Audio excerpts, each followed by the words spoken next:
Yo, what's up, y'all? Welcome back to undergroundwellness.com. We have very special guests today. My favorite real food couple and co-authors of Deep Nutrition, one of my favorite books ever, Luke and Dr. Cate Shanahan. Welcome to the show, Shanahan family.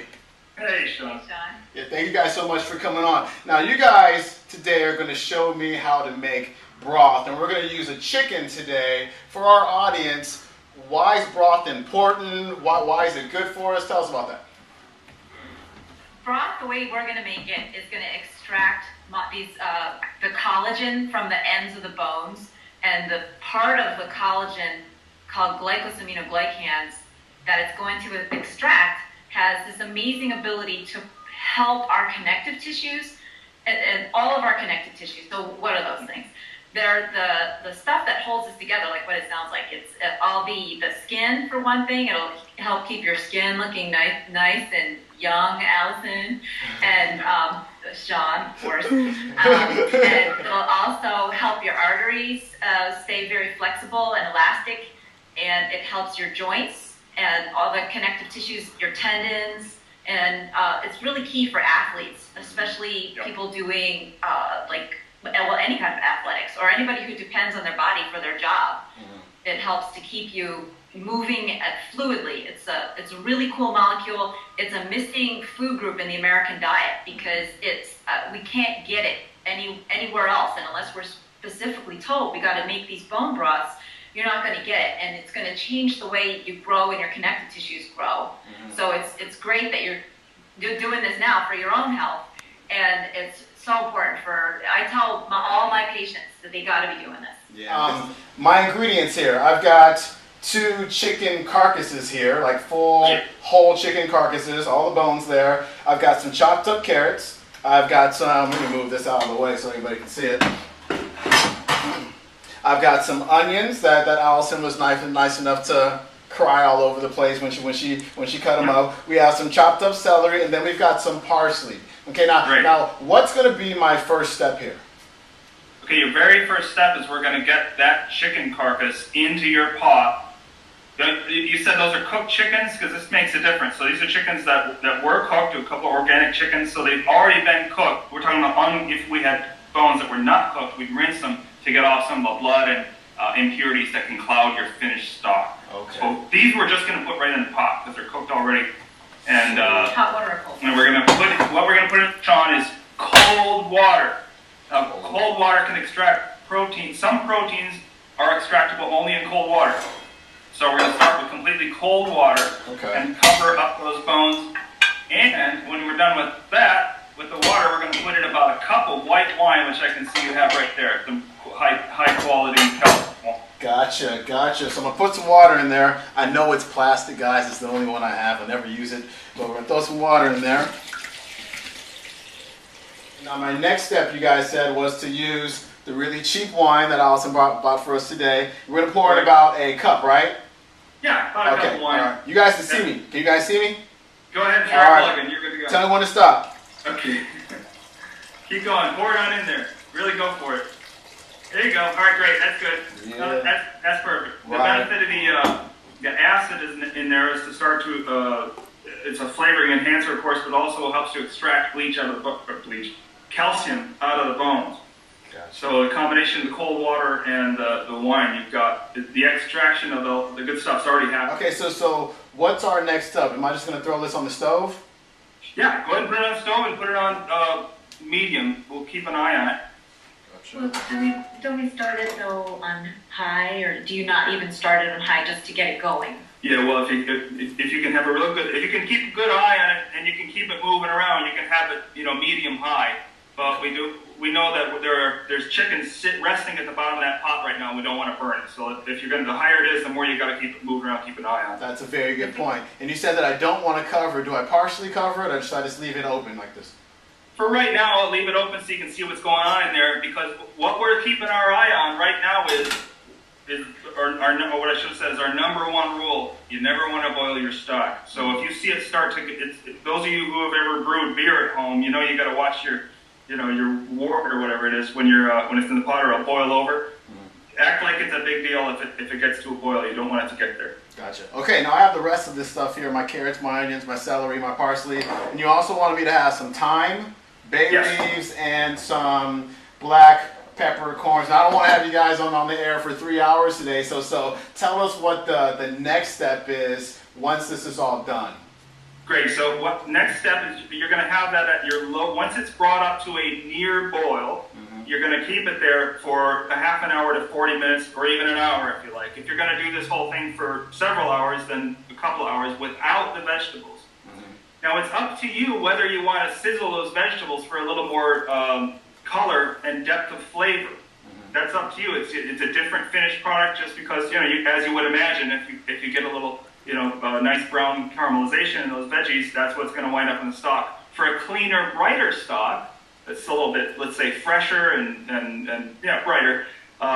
We're not going to sizzle those vegetables. We're not going to bake them or heat them at all. We're going to wait till about the last half hour, 40 minutes before we're done boiling our chicken. Not boiling, simmering, low boil.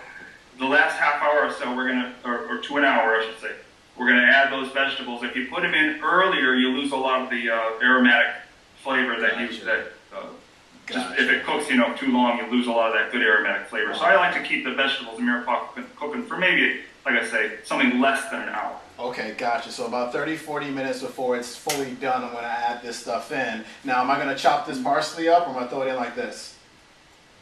That's fine. To get more flavor, I would chop it up, rough cut it, and we're gonna wind up pouring all this to a strainer anyway, so that's all gonna come out. So I would rough cut it just to extract more flavor. Okay, cool. Now, as far as these things I have here with the thyme, the peppercorns, the bay leaves, do I use anything like that? With some, would I just pour them in? What's the deal?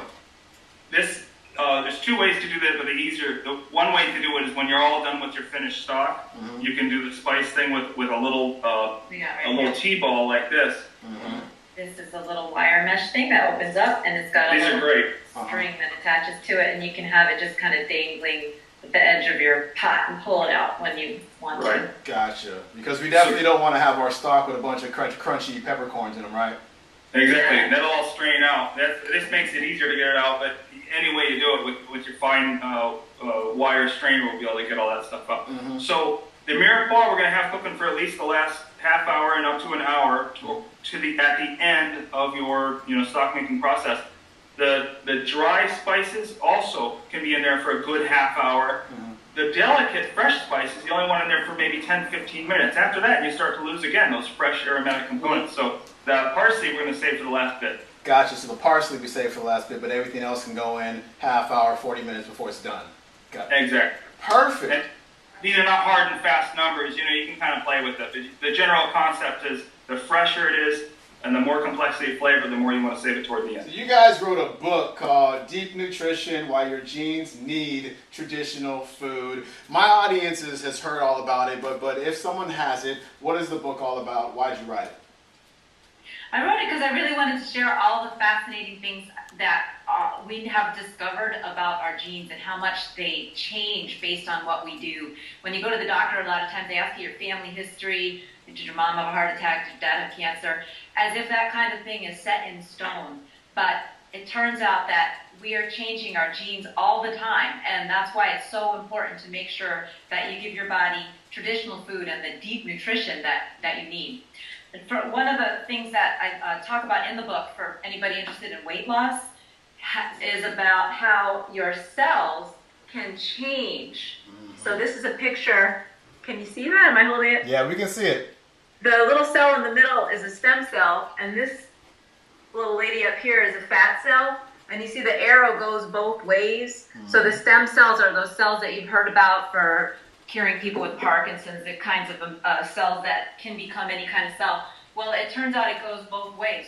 So the way to get rid of fat cells forever is to make them reverse, to go back down to be a big cell. And then they can become a muscle cell or a bone cell or even a nerve cell. We used to think that you're born with a certain number of brain cells and it's downhill from there. So this is showing that we are never done developing.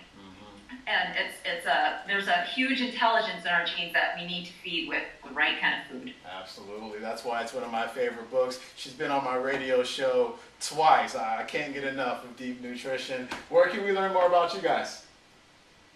We have 2 websites. There's drcate.com, DRCATE, no dot after the doctor, and another new one that is about my weight loss program called TRIM, TRIM, and the website is trimprogram.com. TRIM stands for Treatment to Reverse Inflammatory Metabolism. And that's really what stands in the way of weight loss is inflammation. And again, it's all about what you eat, not how much. Gotcha. Yep. Gotcha. So trimprogram.com, drcate.com. You guys can get the book, Deep Nutrition at undergroundwellness.com, and read my blog. And we're going to be posting this on the website, and everybody's going to be able to read like exactly what we did because it got kind of complicated in there. So I want people to be able to read it. And so, guys, thanks so much for coming on. Hopefully, you guys can hang out for like another 10 minutes and answer some questions for our Ustream audience. But in the meantime, we're out of here, guys. All right, y'all. We got about like a half hour to go or so. I just got back from the gym, came home to something that looks like that. I just pulled a little bit of scum off the top. Oh, there's still a little bit there. Let's see here. Check out this scum pullage right here. Look at that nastiness right there. So I just had a minor mishap with the whole recording thing. Allison's off right now. Forgot to hit the record button when I put the vegetables in. So this is what it looks like right now. I just put just threw the carrots and the onions as well as the celery in there and just submerged them. So just going to let those hang for about a half hour. Throw a little bit of thyme in there. I hope I'm doing this right. Boom. And we've also got some black peppercorns. Boom. Simply organic. And I'm going to go ahead and take some of those and throw those in there as well. And the reason why we do this is because, even though we're going to strain it later on, we don't want any peppercorns in our food. I'm going to throw a little bit of the bay leaves in there as well. So I'm going to go ahead. I don't know how the heck they do it. We didn't really get all too detailed. This is my first time, but hey, whatever. We'll do that. Who knows? And I'm going to close that baby up. And remember, we've also got parsley left over. We're going to do that in about 15 minutes. 15 minutes to go until the broth is ready. I'm going to go ahead and throw in some parsley. Just go ahead and toss that baby in there. You know what?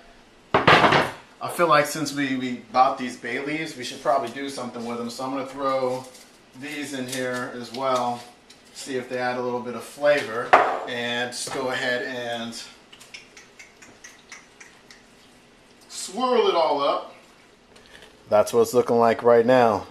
That is the broth that I will be consuming over the next couple weeks. We'll be back with the finished product. It's done, and I'm trying to strain this thing out. See, I just strained it with this cheesecloth stuff. I've never used this before. I bought cheesecloth like a year ago and never used it for anything, so I figured this would be a great time to use it. So what I'm going to do here is just going to kind of, all the real food people are going to totally laugh at me. I'm just going to cover it up like this. And I'm just going to strain it through the cheesecloth, and I'm going to put it into one of my crock pot deal. It's the second time I've run this through. It's looking pretty clear now. Boom. Nice. Check that out. Pretty cool. I probably did it totally wrong, but it's all right. Then I'm going to go ahead and pour it back in here.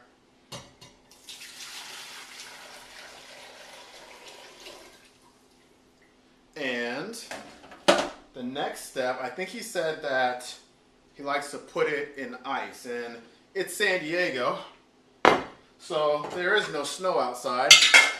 I ran it through this a couple times first, and then I was like, oh, I have cheese on. But I am going to use some ice. Throw some ice in there, give it a good beat down, and I'm just going to take the pot here, and I'm going to soak it in some ice. Set it in some ice, as much ice as I have there. And I'm just going to let it hang and just chill. Check this out.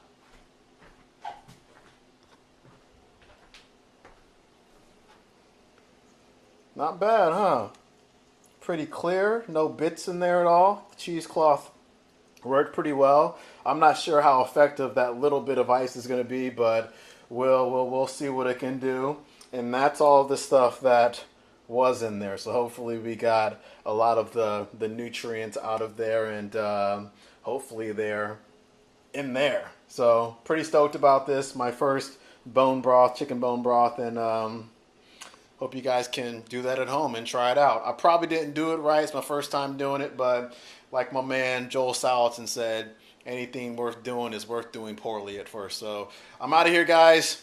Peace. Again.